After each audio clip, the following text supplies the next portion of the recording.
जय श्री कृष्ण दोस्तों। कृष्णम वंदे जगत गुरु।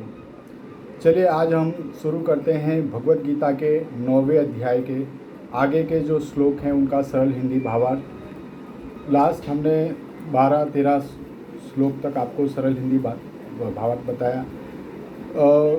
12वें और 13वें श्लोक में श्री भगवान ने अर्जुन को बताया कि जो हमारी मनुष्य की 4 प्रकार की जो प्रकृति बताई है उसमें 4 प्रकृति कौन कौन सी है। एक राक्षसी प्रकृति, आसुरी प्रकृति और मोहिनी प्रकृति, और चौथी है देवी प्रकृति। ये 4 प्रकृति भगवान ने यहाँ बताई है। जैसे आज मनुष्य भी पूरे संसार में आप देखेंगे तो 4 प्रकार की इस प्रकृति से मोहित होकर उसको ग्रहण कर कर उस हिसाब से कर्म करते हैं। जैसे राक्षसी प्रवृत्ति वाले जो लोग हैं वो अभिष्ट भोजन करते हैं। राक्षस मतलब राक्षस का काम क्या होता है? अभिष्ट भक्षण करना। तो वो दूसरे का हक मारना, दूसरे का भक्षण करना, दूसरे को कष्ट देके खुश होना, ऐसी प्रवृत्ति में जो लोग लुप्त होते हैं वो राक्षसी प्रवृत्ति के लोग होते हैं। दूसरे होते हैं असुरी प्रकृति। असुरी प्रकृति मतलब जो लोग गलत कार्य करते हैं, जो देवों की प्रकृति के विपरीत होती है, मतलब जो भी काम जो उल्टे काम करते हैं हमेशा, ऐसे लोग होते हैं कि जो लोग गलत काम को ही अपना धर्म मान लेते हैं, ऐसे लोग असुरी प्रकृति के लोग हैं। और उनका हमेशा देवी प्रकृति के लोगों से हमेशा उनका जो झगड़ा चलता है।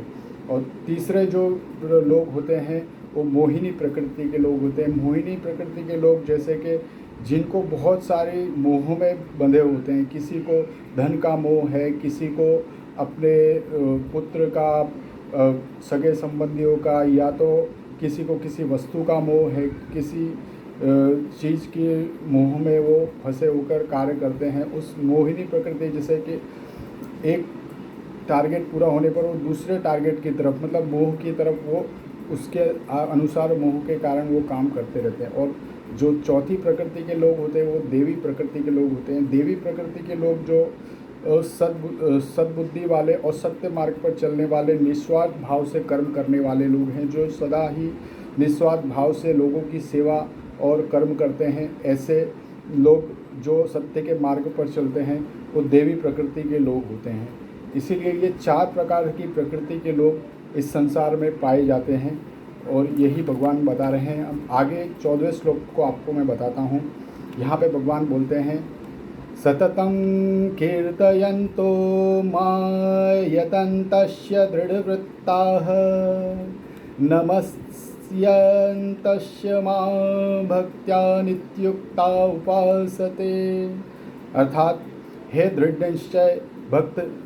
दृढ़ निश्चय वाले भक्तजन निरंतर मेरे नाम और गुणों का कीर्तन करते हुए तथा मेरी प्राप्ति के लिए यत्न करते हुए और मुझको बार बार प्रणाम करते हुए सदा मेरे ध्यान में युक्त होकर अनन्य प्रेम से मेरी उपासना करते हैं।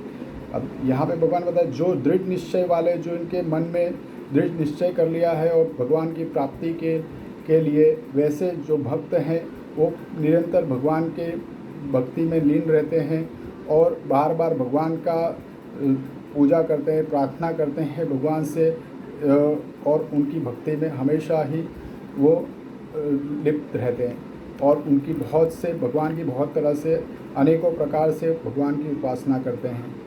अब आगे, ज्ञान यज्ञेन चाप्यन्ये यजन्तो मामुपासते एकत्वेन पृथक्त्वेन बहुधा विश्वतो मुखमम्। अर्थात दूसरे ज्ञान योगी मुझ निर्गुण निराकार ब्रह्म का ज्ञान यज्ञ द्वारा अभिन्न भाव से पूजन करते हुए मेरी उपासना करते हैं और दूसरे बहुत प्रकार से स्थित मुझ विराट स्वरूप परमेश्वर की पृथक भाव से उपासना करते हैं। और भगवान बताया दूसरे जो ज्ञान योगी हैं वो बहुत सी, जो कई आपने देखा है कि ज्ञान योगी बहुत से स्वाध्याय, जैसे ऋषि मुनि बहुत से मंत्रों का, बहुत से उनकी रचना करते हैं, बहुत से श्लोकों की रचना करते हैं, बहुत से ग्रंथों की, बहुत से भगवान के पुराणों की रचना करते हैं, जैसे 18 महापुराण। ऐसे स्वाध्याय के थ्रू ज्ञान योग के द्वारा वो भगवान की पूजन करते हुए वो कार्य करते हैं। और काफ़ी दूसरे जो भक्त हैं अलग अलग प्रकार से, अलग अलग मार्गों से, कुछ ऋषि मुनि संन्यास मार्ग पर जाकर सब कुछ त्याग कर उस प्रकार भगवान की पूजा अर्चना करते हैं। कुछ कर्म योग द्वारा कर्म करते हुए समाज कल्याण की भावना रखकर भगवान की सेवा पूजा करते हैं। मतलब अलग अलग भाग, अलग अलग मार्गों से, अलग अलग पथ से भगवान की उपासना करते हैं। अब आगे, अहम क्रतुरहम यज्ञः स्वधाहमहमोषधम् मंत्रोऽहमहमे वाज्यमहम गृहरहम हुतमम्। अर्थात कृत में मैं हूँ, यज्ञ में हूँ, स्वधा मैं हूँ, मंत्र में हूँ, घृत मैं हूँ और अग्नि मैं हूँ और हवन रूप क्रिया भी मैं ही हूँ। भगवान यहाँ बता रहे हैं कि सब कुछ जो लोग भगवान का मंत्र जाप कर रहे हैं या उनको अग्नि अर्पण कर रहे हैं, या तो जो यज्ञ करते हैं, यज्ञ में जो अग्नि देते हैं या सुगंध है, जो भी वो सारी जो चीज़ है भगवान के पूजन की, वो भगवान ही है। मतलब सब कुछ ब्रह्म पर ब्रह्म ही है, ऐसा भगवान बता रहे हैं। अब आगे, पिताहमस्य जगतो माता धाता पितामह वेदं पवित्रम ओंकार ऋक् साम यजुरेव च। अर्थात इस संपूर्ण जगत का धाता अर्थात धारण करने वाला एवं कर्म फलों को देने वाला पिता, माता, पितामह, जानने योग्य पवित्र ओंकार तथा ऋग्वेद, सामवेद और यजुर्वेद मैं ही हूँ।